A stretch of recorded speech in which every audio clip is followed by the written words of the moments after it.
High five, Juliet! Hey guys, it's Charlie, and today I thought I would do a video on the subject of Braille and how I teach my students. A lot of people wonder how I teach my students if they're blind, and how do I play Uno with them? How do I do a lot of my material work with the students if they cannot see? Right now, I am teaching my students how to say, how much is this? And then the money system and all that, like bargaining and fun stuff with money and shopping and groceries and all that stuff. So I decided to make fake money, and I printed it out online from a website that has free materials for printing dollar bills, and it looks like this. I then proceeded to tell my co-teacher that I wanted them laminated and then Braille put onto them. So she brought a big laminating machine to my classroom, and we laminated these together so they are shiny and they are great for reusing over and over, and they last a lot longer. So that's why I wanted to do that, because I want to use them for future use. And I really recommend you guys taking the time to do stuff like that. Because if you print them out and just use them as paper like that without laminating them, then it's just a one-time use because they'll get ripped and crumbled and all of that. So yeah, I recommend taking the time to do this if it's something you want to use for a future class. It'll save you more time in the future also. After we laminated these, I typed out on my laptop $1, $1, $1, $1, just copy and pasted like 5 of them, and then recopied and pasted them. And then I did that the same thing for $5, so pretty much just $5, $5, $5, and copied and pasted that as many times as I had bills. So then we put that on a USB and took it to a lady at my school. She then proceeded to print that out in the form of Braille like this.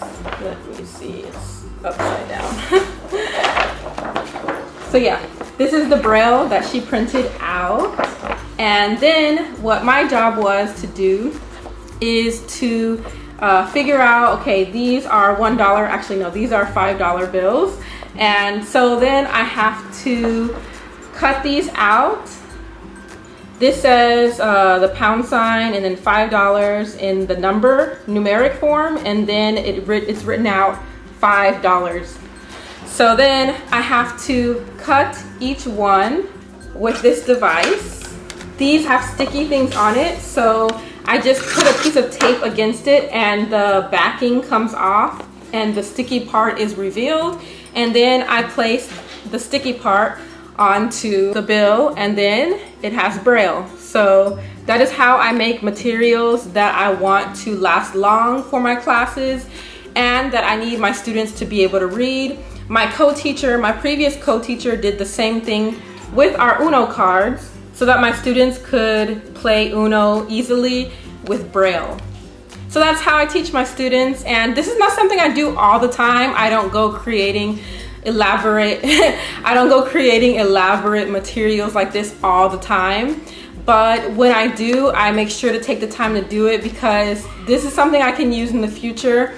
It's very valuable to the students to be able to hold something that's like the shape of the money, and then also be able to read it themselves and feel that, okay, this is $1. So that is how I create materials for my students who are blind. Some of them are blind, some of them have low vision. They're all able to participate in the classroom whether they're blind or have low vision. So the ones with low vision probably can see this without the Braille, and then the ones who are blind, they can feel it and read the Braille. So that is how I teach in Korea right now at the School for the Blind.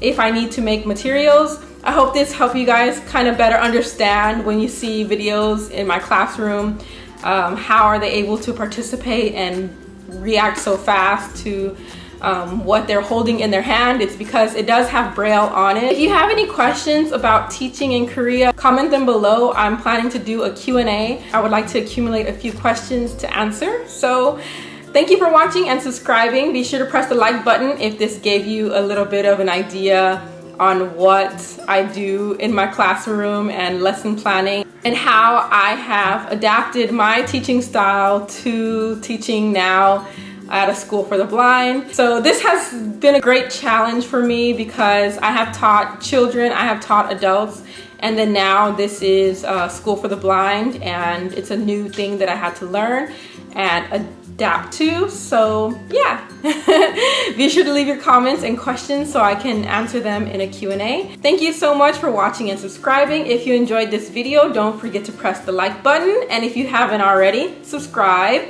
It's the red button in case you didn't know.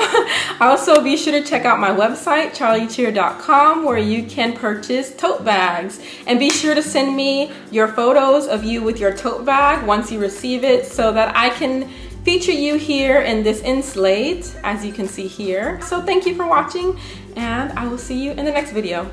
High five, Juliet!